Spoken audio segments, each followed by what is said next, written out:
Welcome everyone to a brand new episode of the State of Miami podcast. Today, even though she says she's not a living legend, I'm sorry to break it to you, but she's definitely a living legend. You are awesome. You're amazing. I'm so honored to be able to sit with you and share this time with you. We have Elizabeth Plater-Zyberk. She lets me call her Lizz, so I feel a little cool about that. That's her nickname. For those of you who do not know who she is, I have prepared an introduction for her. She is a founding principal of DPZ CoDesign. She's also a professor and director at the Master in Urban Design program at the University of Miami. And she's also a co-founder of the Congress for the New Urbanism. At DPZ, Lizz leads and manages projects ranging from individual building design to new community design, community rebuilding, regional plans, and zoning codes, including Miami 21, a form-based code for the city of Miami approved in 2010 and currently in use. So she pretty much wrote the zoning code for the city of Miami, and it's a form-based code, and we'll get into all of that. But thank you so much for being on. Right? We've got some questions from the audience that once I said to a few people, hey, we have Lizz coming on, they actually sent me really great questions, and these were the creme de la creme, pretty much. So I'd like to start off with the first one, kind of two questions in one, from Ralph Rosado, city manager of North Bay Village. You've worked on countless projects, master plans, and pretty much all kinds of projects. What has been your most successful project, and which one of them has been your most rewarding one? What a tough question to start with. For sure. Leave it to Ralph, right? It's kind of like asking you who's your favorite child? So I can never answer that with one project, but what you see behind us and around the rest of this room are some of the projects illustrated. So when people come into the office, they can at least get a quick picture of the kinds of work we've been doing. And, when I think of where we are here in South Florida, I would make a kind of one composite project out of the good effects, I hope, that we've had on South Florida. Definitely. And that might be anything from the early house projects that we did, or some housing I did for the city of Miami many, many years ago, to the code for the city currently. But probably most people don't know that we did a fairly large and important study of the ag district in Miami-Dade County almost 20 years ago. And then there are projects like Aqua, which intended and I think very successfully showed that townhouses can be a good way to live. Definitely. To make compact urbanism. It's not just kind of transient housing in the suburbs, which is kind of what it used to be thought of. And then behind you is downtown Doral, which represents not only are we proud of the work that we've done there, and it had a great light show over the holidays. We were lucky to see. But also it's an example of how South Florida became a place of walkability in our lifetime here. I'm not taking credit for all that, but we participated in parts of it, and it's great to see that kind of change. So that's the thing about being an urban designer. It's really about aggregation of many people's efforts. Very true. It's never just one. It's never just one thing. 100%. It takes a team. Yeah. But it takes a great leader, right? And you were definitely one of the leaders. It's so awesome that you're very humble about it, but your contribution to new urbanism has been huge, and to the area and to the world, and I'm not just exaggerating. So you mentioned you did participate in Miami 21. Do you think, in your vision of Miami-Dade County overall, do you think that there should be something like a Miami-Dade 21, that's like more comprehensive, something that's a unified kind of thing, or what do you think? Well, we're actually made of, 32 or more municipalities currently. And so it's not just Miami-Dade as being a kind of counterpoint to our downtowns. Downtown Dadeland, for instance, downtown Kendall, was one of the early projects that looked at urbanizing the suburban context in which we developed over many decades. There's a lot to say on this topic. I think we're all heading towards the understanding that there's a transit-oriented future that we need to be heading towards. Of course. Compact, walkable, pedestrian-friendly, diversely housed. Mixed uses, mixed types. Mixed use, yeah. Mm-hmm. And how to enable places to do that is an interesting challenge. And it's in some ways, it's about retrofitting suburbia. Yeah. Repairing sprawl as sprawl repair, yeah. As my partner Galina Takcheva titled her book. But they're great examples of it. And so already, downtown Dadeland, downtown Kendall, downtown Doral, what you see in the city of Miami, in all of these cases, the foundations for its further urbanization were laid early on by the planners. They weren't really urban designers, but they were planning. Okay. Where would the transit go? The transit stations and Dadeland Mall are, of course, where two other major roadways coincide. So it's already a kind of nexus that makes it a logical place for growth. And downtown Miami, back in the 70s, I think, was upzoned for high-density development. So, I mean, we came to those places, in a sense, already in the making. It's interesting, back in the 70s, that upzoning was a kind of prevalent planning thinking in American cities, which were in decline. Okay. People were leaving, people worried about crime, you couldn't get anybody to build any kind of density. They were actually being suburbanized, parking lots were coming in. Wow. Miami's one high-rise, when I came to town in the 70s, was bankrupt. And so there was this thinking that maybe if we upzone it, people will come. Okay. But it really just caused speculation. You know, people said, oh, great, now we can wait for it to become higher value before we put any money in it. Exactly. And so then cities like that did that languished for many years. But when we came to work on Miami 21, and it was already moving, obviously, people were beginning to realize that vision for a dense city. And our work in Miami 21, and maybe this is what you're referring to in terms of other parts of the county, was to imagine how to make that density a functional and pleasurable experience for its users, for its inhabitants. Because just density without making it walkable and beautiful is not terribly useful. And you can look at a lot of the rest of the world, a lot of the rest of the globe to understand that. Definitely.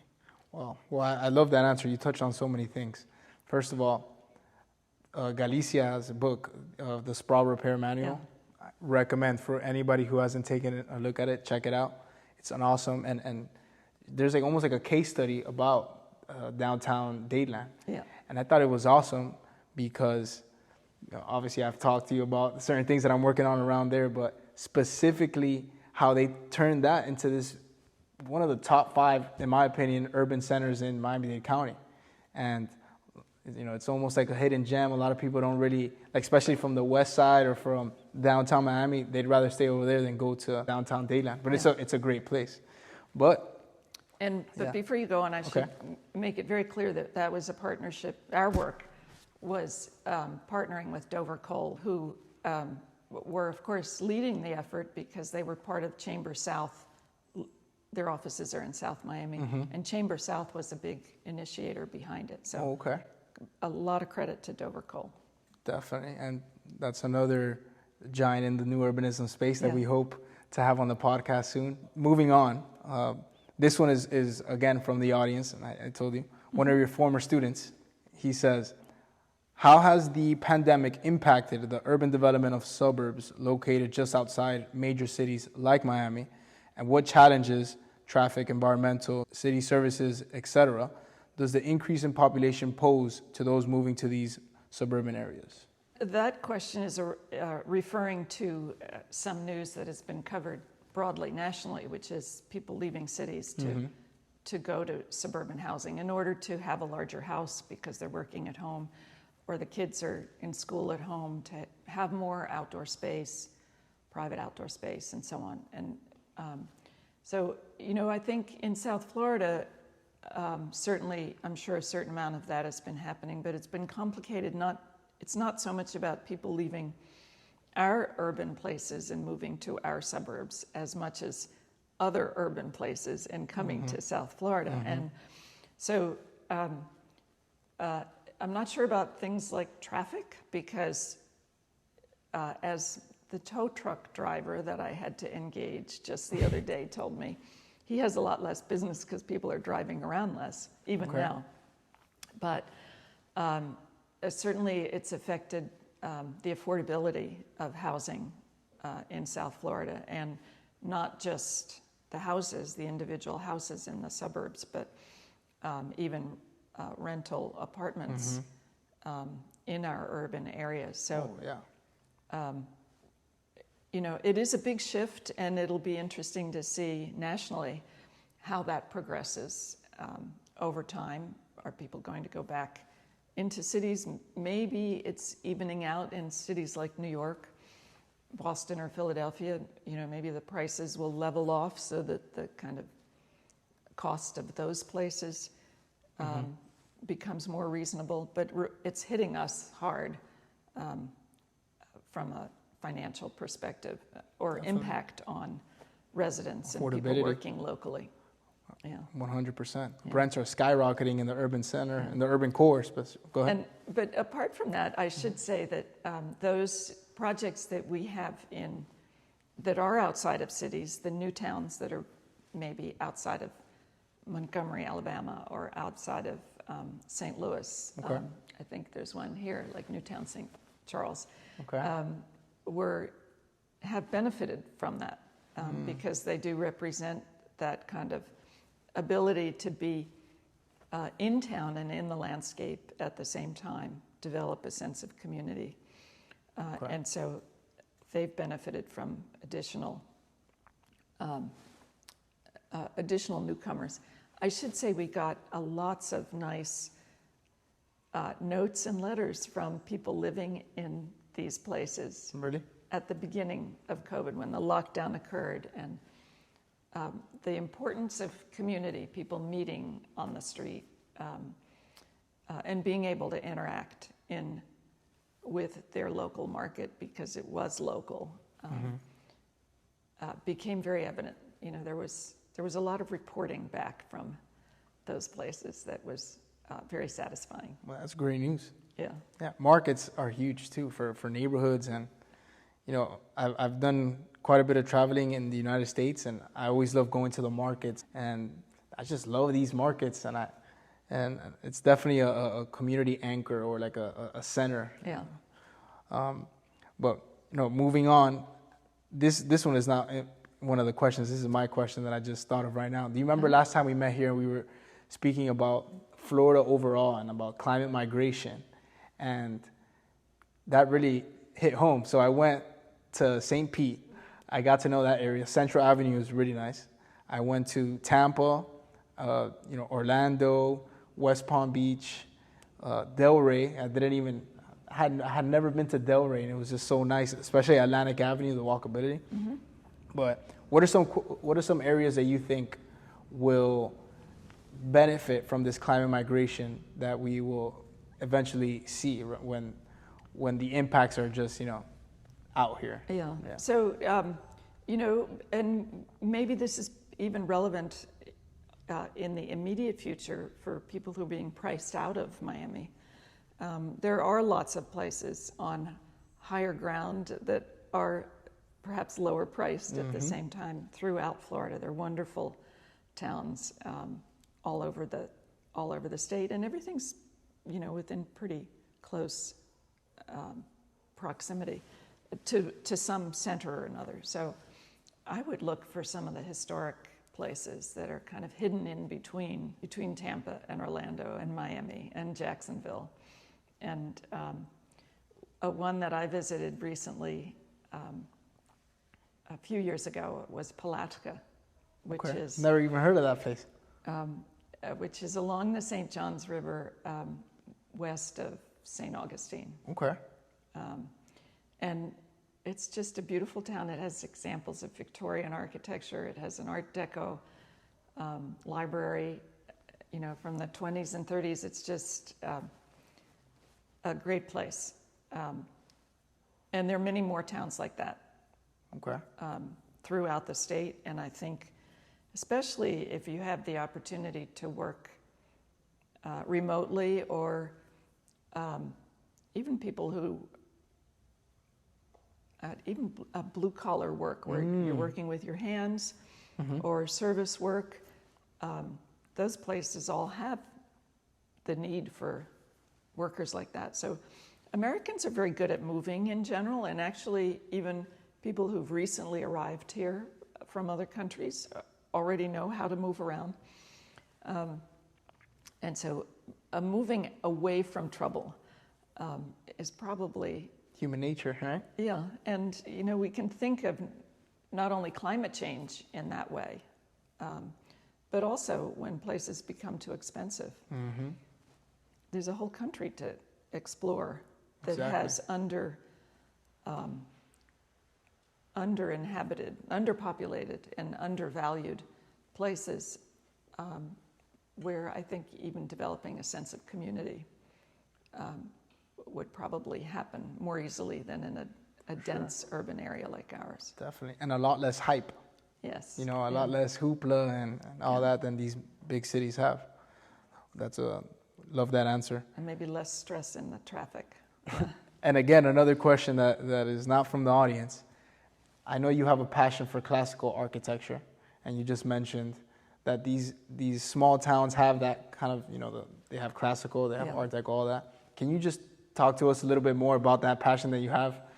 Well, yes, I'd love to.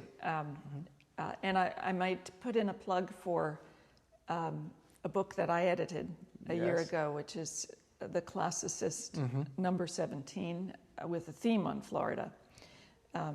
This is a publication that comes out annually, put together by the Institute for Classical Architecture and Art, based in New York, but has chapters around the country, including in Florida. Okay. And I was asked to guest edit the Florida volume, and so there's articles by a number of people on its history. But I did a short history of classical building in Florida, starting with some of the earliest areas and how that morphed from neoclassical Roman and Greek models to the Mediterranean vernacular that many of our local buildings have. And it's a very interesting historical trajectory. But these are both, that whole range of building is a kind of timeless approach to architecture. It's also resilient. It's sustainable and resilient. Many of these buildings were designed and built before we had air conditioning. So there's a lot to be learned from them. For sure. So they're sustainable, resilient, how you said. Yeah. I love the word timeless. Classic, and truly, I just wish I would have brought my copy of The Classicist. I'm not sure if you remember, again, when we met, I quoted this quote that you wrote at the end of your first essay that says something about bridging the past to inspire the future.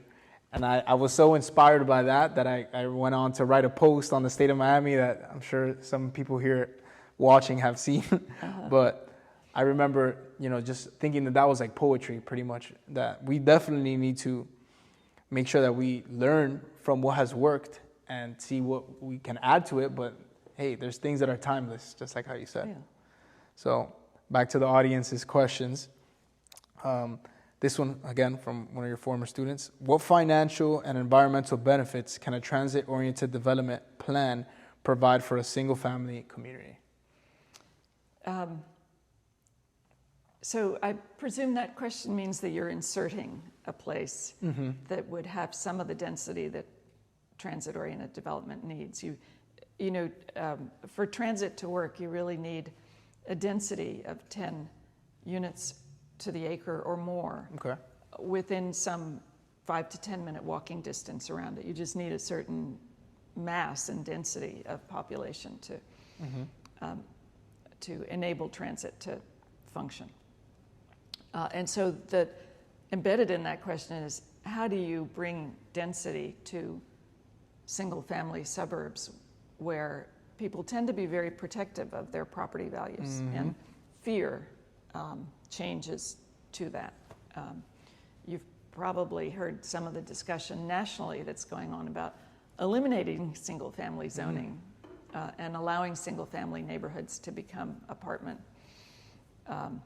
fourplexes or some other kind of lower but multiple family density.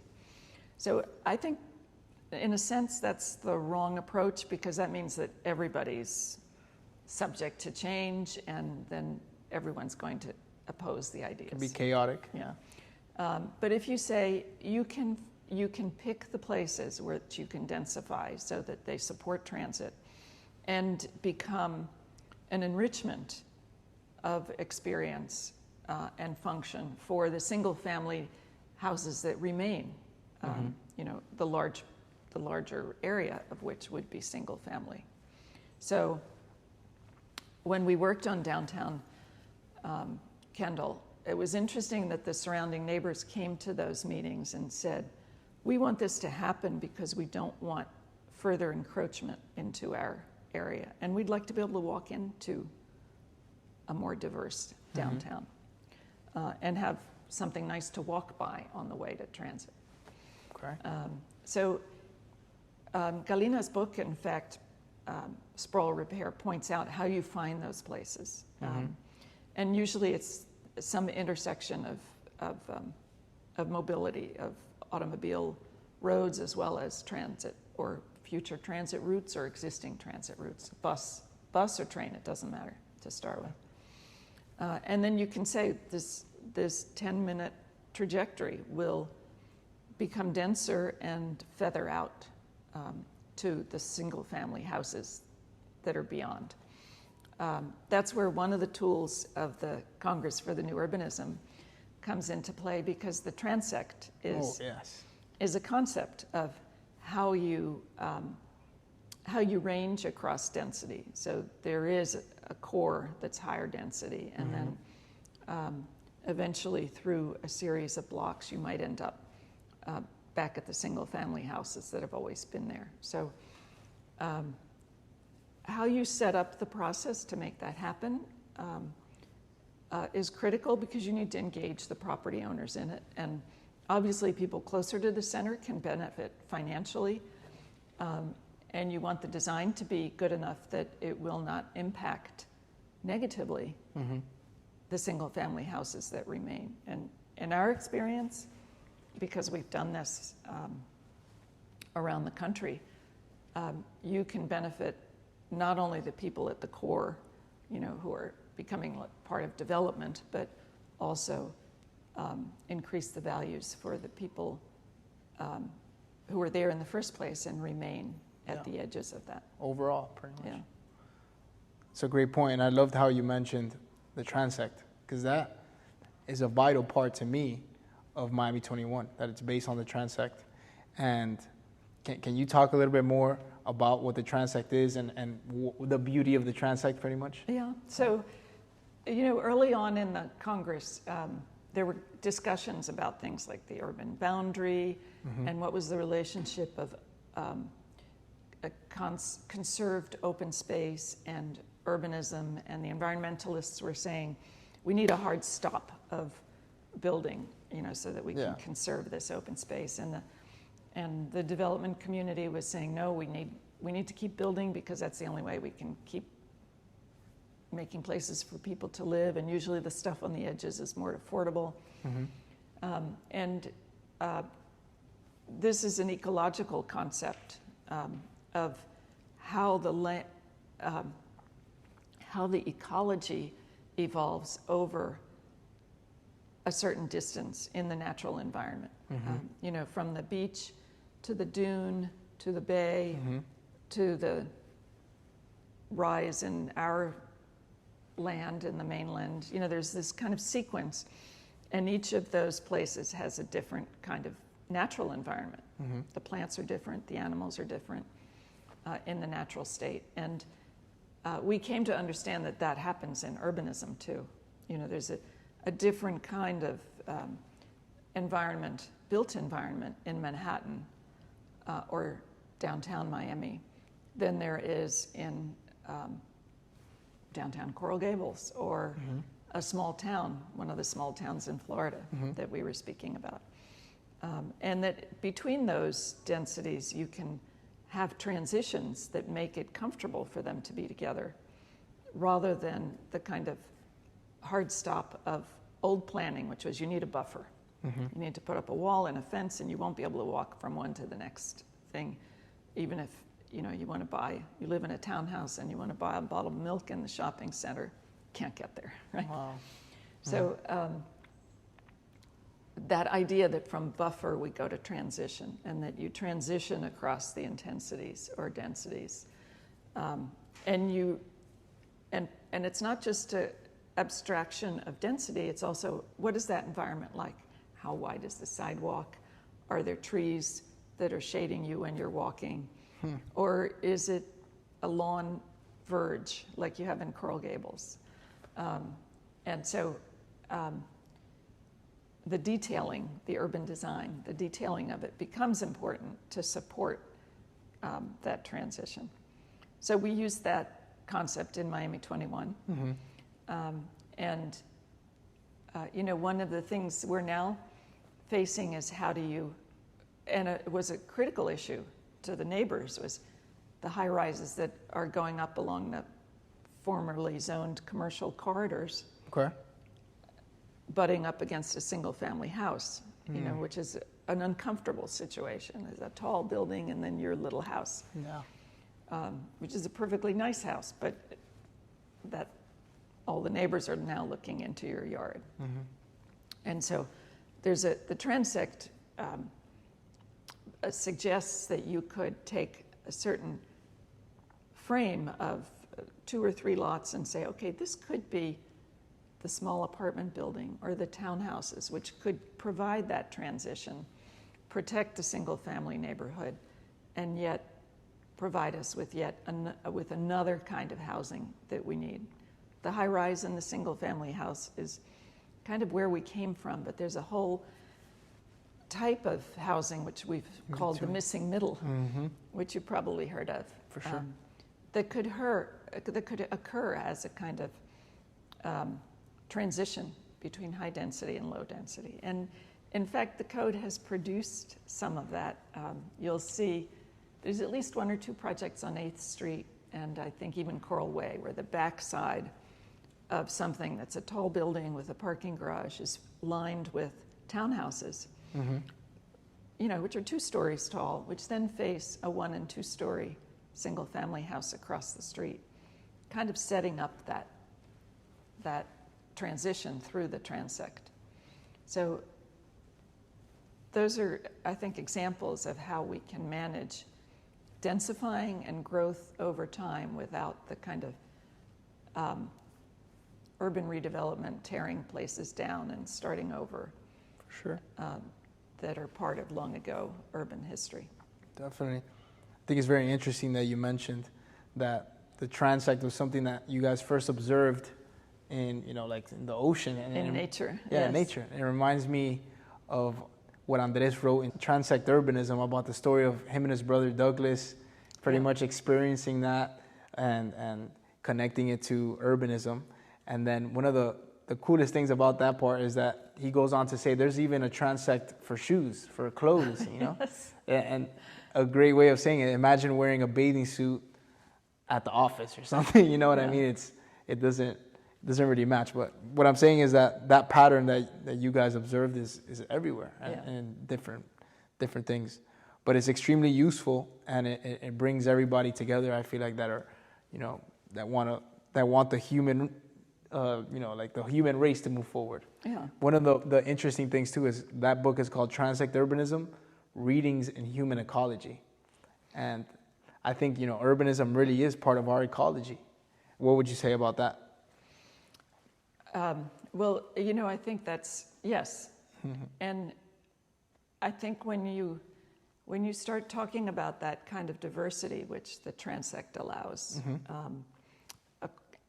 and the fact that it's trying to provide a way for coexistence of a variety of uses and densities, doesn't that kind of raise the issue of our a kind of political context these days, in which it's either one thing or the other, and it's like the high rise and the single family house, and how do the two ever come together? And in some ways, that kind of ecological diversity, which occurs geographically, it's related to climate, species moving around, could offer us perhaps some examples about how to operate in human relations as well. For sure, definitely. Maybe a bit of wishful thinking these days, but no, I agree. Models are useful. Definitely. And then one more thing, we were here speaking about, a few weeks ago, we were talking about, I think I asked you about the Miami-Dade, what's really necessary for more, for a better public realm to be developed all over. And you mentioned something like we need more illustrations. I forgot the exact word that you used, but then that got me thinking about how augmented reality and this whole new metaverse kind of thing ties into new urbanism, and how we can maybe use those tools to show a better before and after easier without having to do a bunch of things that take a longer time. But what are your thoughts on the whole augmented reality, metaverse, completely digital? What do you think, how will that impact us in like our daily lives and how we interact with the public realm and real estate properties and urbanism, everything? What are your thoughts on that? Well, technology in general, I think, has been very useful in advancing some of these ideas about urban design, which certainly emerged from a long history. So urban design and the desire to make a functional, comfortable, diverse, interesting, safe urban environment is not a new idea. But our ability to perhaps envision it or think and talk about it at the scale that we're working at these days, because everything's huge and large amounts and high finance and is greatly enabled by technology. So the difference between when we started out practicing and everything was drawn by hand, and if you had a whole urban plan in front of you and you had to move something by, a street by 50 feet or something, you had to redraw the whole plan. Wow. And of course now with computer-aided design and drawing and modeling, of course, you can study things much more quickly, and it's the idea that you can change things becomes very interesting. And 3D modeling certainly is part of that. I should point out that started out at the University of Miami when Dover and Cole were students. They were the first experimenters with some of the imaging, as it was called then, of showing buildings in their context, in a photographic context. And that's tremendously evolved. That is so cool. These days, there's someone like Joe Minicozy and his partners in Urban 3, also he's a UM grad, who has shown these kinds of 3D illustrations of the revenue for a city. Wow. Depending on the uses and intensity of the code. And he's shown how much more profitable it is for a city to be mixed use instead of separating uses. And that's all done visually with, it's GIS, it's visualizing it three-dimensionally, it's running the data. Or Max Zabala and Gridix, who started imagining. I've heard of Gridix. After working, and this started really, I think after we did, I don't know when he started up, but I think it was after we did Miami 21. And he started imagining how to make that a kind of useful and malleable kind of data. And now he's developed ways that you can kind of plug in the address, and he'll show you the zoning code and what's possible on it, on a piece of property. So there's a tremendous amount of, I think, facilitation that tech has brought. Now, but you asked about two specific kinds. And I have to admit that, yes, I've had my ear out and eyes reading and listening about augmented reality and the metaverse. And I think it probably will have some kind of important effect, and the most important thing would be to guide it. So you're challenging me to go off and find out more about it, to understand what we need to do as urban designers who are concerned about this kind of timeless way of being in the physical environment, you and me together, and complete strangers, and making that a safe, comfortable, and interesting place to be while all this other stuff is going on, because it could be derailed. And the things that we value from a humanistic perspective could be negatively impacted. So if we could, in some way, imagine and guide for positive impact, I think that's certainly a challenge for urban designers these days. And I think the whole excitement, for instance, about social media, and now the discussion about the negative impacts that it can have, is a good background from which to imagine how to promote, how do we move forward, not mindlessly, saying, oh no, it's only going to be great, and not thinking about what the problems might be, but trying to imagine both sides of it and then guiding the positive. Those are very great points, and you brought up a bunch of things that I'm going to look into deeper, like Urban 3's modeling. That sounds so cool. And Gridix, I have heard of it recently. And then one thing, I didn't know Victor Dover was a pioneer pretty much when it comes to 3D modeling. I had seen a video that he was talking about, that he was one of the first, but I didn't know it was like really pioneering in the whole space. So I think that's awesome. And it's great that you know all these things and you're very connected. And to close it out, I want to ask you about the charter for the new urbanism and how it's pretty much organized at different scales, right? Regional, all the way down to the building, right? Can you talk about how urbanism applies at all those different scales, and how pretty much talk about why the charter decides to approach it that way? Yeah. So, it is interesting, I think, looking back, and I'm very interested, by the way, in archiving these beginnings, because I think we've had like a 40-year run of unusually benign and good and productive times in the U.S., and certainly in the trajectory of my career in DPZ, in which a lot of these ideas could be brought to fruition, not just written about or talked about, but actually produced, for people to experience and say, how to advance those ideas. And it had to do with a culture, a group of people in the 80s.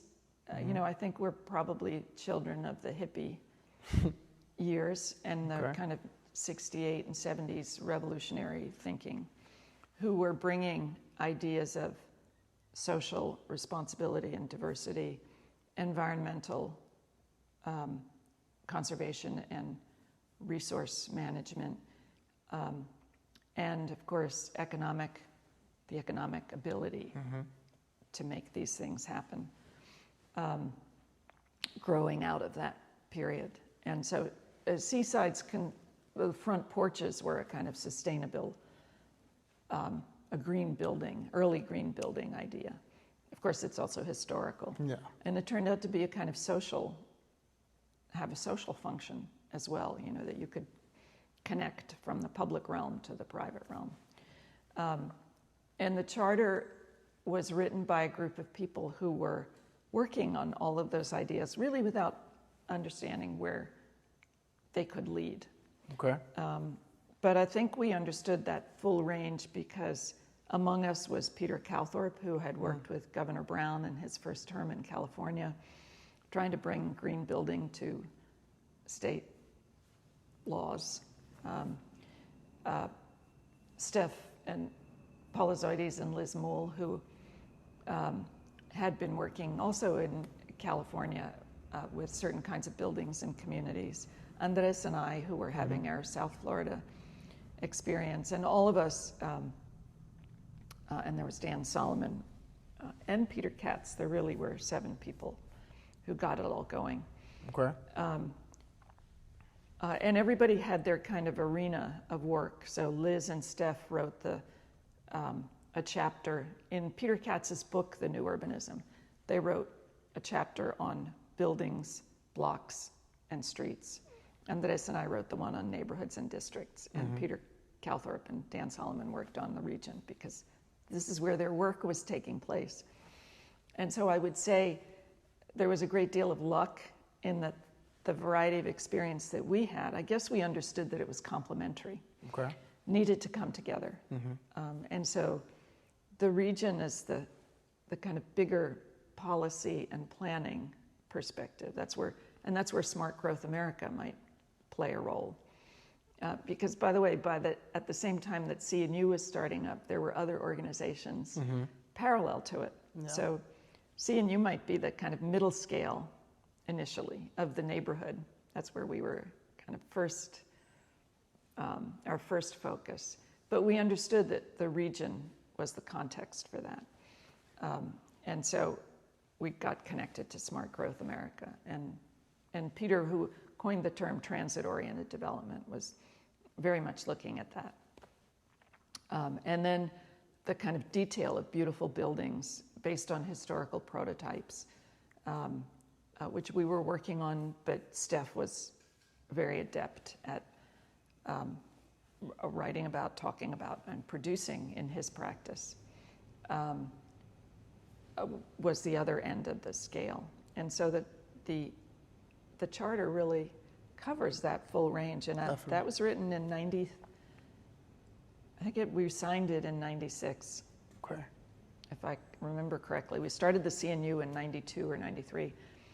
And to this day, we think of things are the things we need to change, or the things we need to add. Tweak and update, yeah. And so they're the canons of sustainability that kind of detail out some aspects of it, but the kind of basic tenets that are in it are still seem to be completely valid and timeless, valuable. And they were very carefully crafted to not be ideological. Okay. So it says style is not the issue, because you don't want to get into the style wars. And so it really is a kind of guiding document that's very basic, that I think most people would not find much to disagree in it. And then the key issue is, how do you implement using those? The practical aspect. Right. Well, Lizz, I just want to say thank you once again for this time. I'll never forget this. And I'm so glad that everybody's going to be able to watch this, and whoever's tuning in. Thank you guys for watching. She is truly a living legend. Again, she could say she's not all she wants. But thank you very much, Lizz, for your time once again, and for your contribution to New Urbanism and to the world. So thank you very much for being a guest on the State of Miami podcast. Well, and thank you for including me in your series. I think we have a great opportunity in South Florida. We've been leading in many ways this kind of transformation. We've had the kind of economic basis to enable change to happen quickly that maybe some other places don't have. And so when we make these new places or make these changes, they can have a big effect somewhere else because they can happen more quickly here than elsewhere. And so we need to remember that we can be modeling. Definitely. Which I think Manny Diaz understood very well when he was the dean. I'd like to just say one thing in closing, which is that I've already mentioned a lot of people, and I could mention many more down here in South Florida who participated in all of this work and had a good influence on us that we've enjoyed working with. But